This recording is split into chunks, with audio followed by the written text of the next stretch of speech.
Assalamualaikum warahmatullahi wabarakatuh dan selamat pagi. Bagaimana kabarnya anak-anak hari ini? Ibu berharap kabar anak-anak tetap baik ya, meskipun kita di rumah aja. Karena pandemi COVID-19 ini, kita tidak bisa bertemu seperti biasa.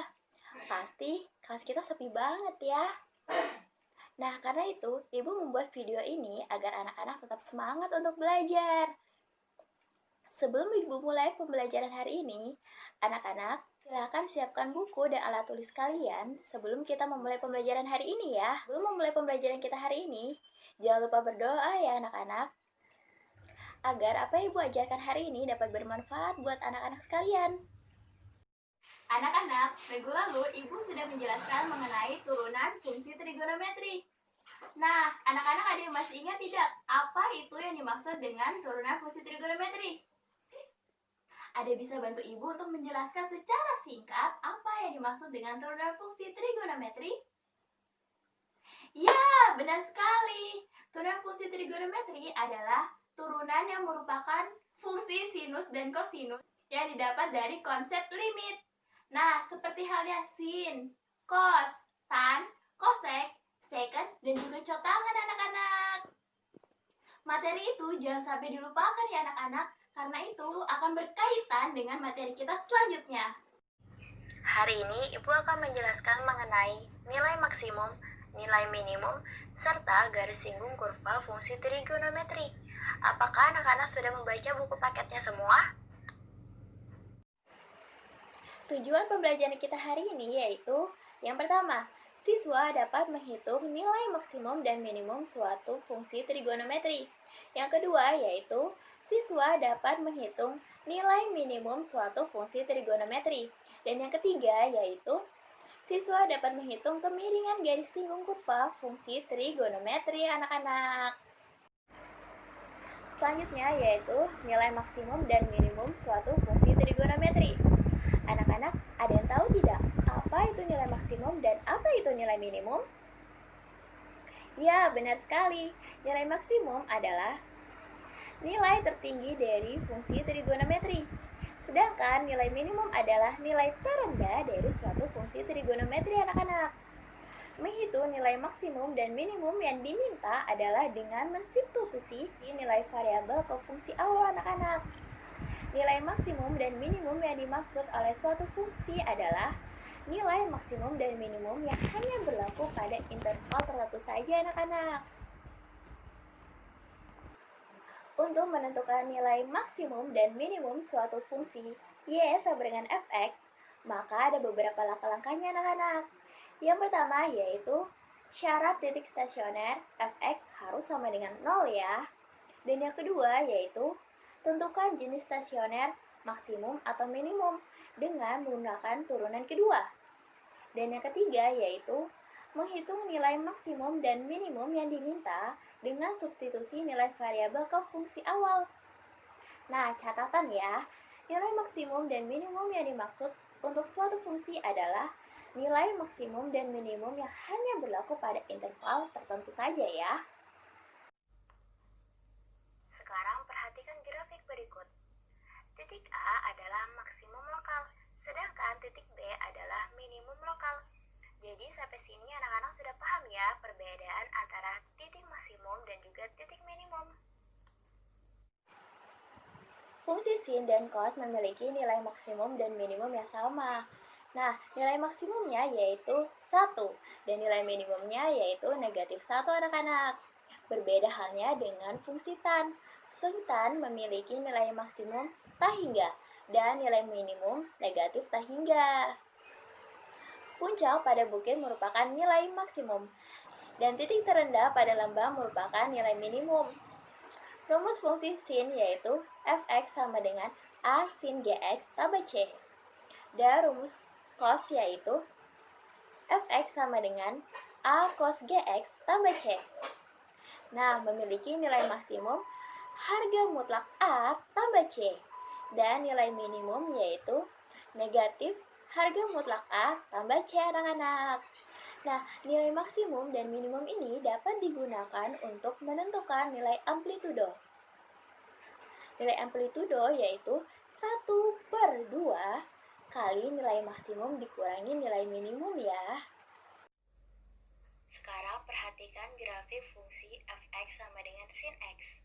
Grafiknya seperti yang tertera ya anak-anak. Memiliki periode sama dengan 2pi dan amplitudo sama dengan 1. Jika x-nya 0, maka y-nya juga 0. Selanjutnya, grafik fungsi f(x) sama dengan cos x. Nah, grafik fungsi f(x) sama dengan cos x ini merupakan kebalikan dari sin x. Jika x-nya 0, maka y-nya sama dengan 1. Nah, berbeda halnya dengan grafik fungsi f(x) sama dengan tan x. Sangat kentara sekali ya perbedaannya anak-anak. Selanjutnya, Ibu punya contoh soal. Coba kita kerjain bersama ya soal berikut ini. Sekarang kita coba soal nomor 1 ya anak-anak. Y sama dengan 3 sin 2x tambah 5. Jawabannya yaitu A-nya 3, K-nya 2, B-nya 0, dan C-nya 5. Nah, maka kita dapatlah nilai maksimum. Ingat kan masih rumusnya? Harga mutlak A tambah C. Jadi, 3 tambah 5 hasilnya 8. Lalu yaitu nilai minimum, yaitu negatif harga mutlak A tambah C. Negatif 3 tambah 5 sama dengan 2. Jadi kita dapat bahwa nilai maksimumnya berapa anak-anak? Ya, benar. Jadi kita dapat nilai maksimumnya yaitu 8 dan nilai minimumnya yaitu 2 ya anak-anak. Nah, bentuk grafiknya seperti ini ya anak-anak. Sudah bisa semua kan? Ayo kita coba soal selanjutnya. Sekarang kita coba contoh soal nomor 2 ya. Soalnya yaitu Y sama dengan negatif 2 cos 3 kali hasil jumlah dari X tambah 98 derajat kurang 7. Caranya yaitu Y sama dengan negatif 2 cos 3 kali hasil jumlah dari X tambah 98 derajat dikurangin 7 sama dengan negatif 2 kali 1 kurang 7. Hasilnya yaitu negatif 9.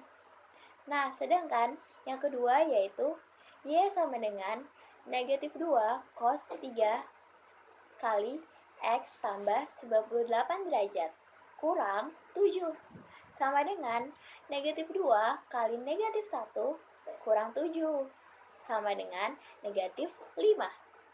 Jadi kita dapatlah nilai maksimumnya yaitu negatif 5 dan nilai minimumnya yaitu negatif 9. Sampai sini anak-anak semua udah paham bukan? Gampang kan untuk mencari nilai maksimum dan minimum suatu fungsi trigonometri? Fungsi trigonometri ini berbentuk fungsi kuadrat, yakni f(x) sama dengan a sin kuadrat x tambah b sin x tambah c. Jika a lebih daripada 0, maka langkah pertama yaitu nilai minimum. Kita harus cari dulu nilai minimumnya anak-anak. Sin x sama dengan negatif b per 2a. Lalu kita substitusikan ke nilai sin yang didapat ke persamaan. Langkah kedua yaitu nilai maksimumnya pasti tidak ada. Yang ketiga yaitu jika diberi interval pada soal, maka substitusikan P dan Q-nya. Jika A kurang dari 0, maka yang pertama yang harus kita lakukan adalah mencari nilai maksimum, yaitu sin X sama dengan negatif B per 2A. Lalu kita substitusikan ke nilai sin yang didapat dari persamaan tersebut. Yang kedua yaitu pasti tentunya nilai minimumnya nggak ada. Dan langkah ketiga yaitu jika terdapat interval, maka kita substitusikan ke P dan Q-nya. Selanjutnya yaitu menentukan interval sebuah fungsi. F aksen X jika lebih daripada 0, maka fungsi Y sama dengan fx-nya pasti naik. Nah, jika f aksen kurang daripada 0, maka fungsi Y sama dengan fx-nya pasti turun. Nah, menentukan nilai stasioner fungsi. Fungsi Y sama dengan fx. Dalam keadaan stasioner, saat f aksen X sama dengan 0. Nah, jenis-jenis titik stasioner ada dua nih anak-anak. Yang pertama yaitu titik balik maksimum. Syaratnya adalah jika f aksen x sama dengan 0 dan f aksen x kurang daripada 0. Sedangkan syarat kedua yaitu titik balik minimum, yakni f aksen x sama dengan 0 dan f aksen x lebih daripada 0. Anak-anak, ayo kita kerjakan soal berikut. Bagaimana anak-anak? Apakah ada yang memiliki jawaban yang sama dengan punya ibu? Wah, hebat! Banyak yang benar ya. Yang belum paham bisa lihat pembahasannya ya anak-anak. Anak-anak, ada yang tahu tidak apa yang dimaksud dengan garis singgung kurva trigonometri? Ya, benar sekali. Garis singgung merupakan sebuah garis yang menyentuh kurva pada sebuah titik, namun tidak memotong kurva trigonometri. Langkah-langkah menentukan garis singgung fungsi trigonometri ada 4 cara. Yang pertama yaitu tentukan dulu titik yang melalui garis x1 dan x2-nya. Kemudian yaitu tentukan turunan fungsi trigonometri untuk menentukan gradiennya. Yang ketiga yaitu tentukan gradien garis singgung dengan cara mensubstitusi nilai x1 fungsi turunannya, yaitu m sama dengan f aksen x. Dan yang terakhir yaitu menentukan persamaan garis singgung. Masih ingat kan persamaan garis singgung itu apa? Ya, rumusnya juga masih ingat kan anak-anak? Benar sekali, y dikurang y1 sama dengan m kali x dikurang x1. Anak-anak, coba perhatikan soal yang ibu punya ini. Dan coba kerjakan ya. Soal ibu berikut memiliki persamaan fungsi kurva yakni y sama dengan 3 sin x. Dan terdapat 3 langkah dalam pengerjaannya. Yang pertama yaitu menentukan titik koordinat sebagai titik singgungnya. Yang kedua yaitu menentukan gradien di titik koordinat tersebut. Dan yang terakhir yaitu menentukan persamaan garis singgung.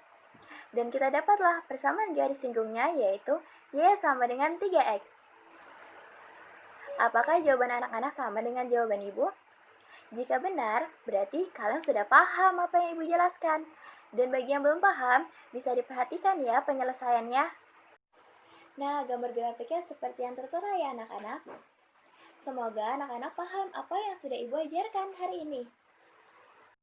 Jika anak-anak sudah bisa mengerjakan soal nomor 1, pasti anak-anak sudah bisa mengerjakan soal nomor 2 dari ibu ya.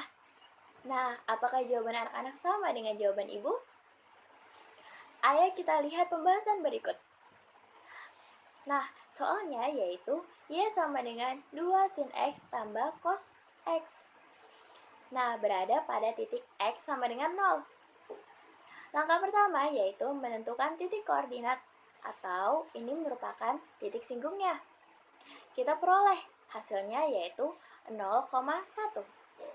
Langkah kedua yaitu anak-anak harus menentukan gradien di titik koordinat tersebut. Nah, gradien garis di titik 0,0 yaitu m sama dengan f aksen 0 sama dengan 2 cos 0 dikurang sin 0 sama dengan 2 kali 1 kurang 0. Hasilnya yaitu 2. Nah, langkah ketiga yaitu menentukan persamaan garis singgung. Persamaan garis singgungnya masih ingat kan anak-anak? Bahwa y kurang y1 sama dengan m x kurang x1. Y kurang 1 sama dengan 2 buka kurung x kurang 0. Maka didapatlah y kurang 1 sama dengan 2x. Nah, kita dapatlah hasilnya bahwa y sama dengan 2x tambah 1. Jadi, persamaan garis singgungnya yaitu y sama dengan 2x tambah 1. Mudah bukan? Ya, grafiknya yaitu seperti yang tertera pada gambar di sebelah ya. Nah, dari sini ada yang ingin bertanya tidak? Jika anak-anak ingin bertanya, bisa langsung bertanya di grup ya, atau komen di bawah. Bagaimana anak-anak? Apakah masih ada yang kurang jelas atau belum dimengerti dari materi yang ibu ajarkan pada hari ini? Jika masih ada yang belum paham, bisa tanya langsung ke ibu ya. Baik, sebelum menutup pembelajaran pada hari ini, ibu memberikan 3 soal berikut. Jangan lupa dikerjakan ya, dan kalau ada kesusahan bisa langsung tanya ke ibu ya anak-anak.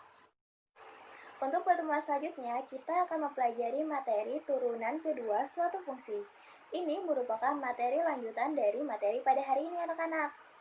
Silakan dipelajari buku paketnya dan juga bisa mencari referensi dari manapun dan pembelajaran hari ini diulang kembali ya, agar lebih paham. Ibu cukupkan pembelajaran kita hari ini. Tetap semangat dan selalu jaga kesehatan ya. Dan semoga pembelajaran kita hari ini bermanfaat. Sekian pembelajaran kita hari ini. Kurang dan lebihnya Ibu mohon maaf. Wassalamualaikum warahmatullahi wabarakatuh dan selamat pagi.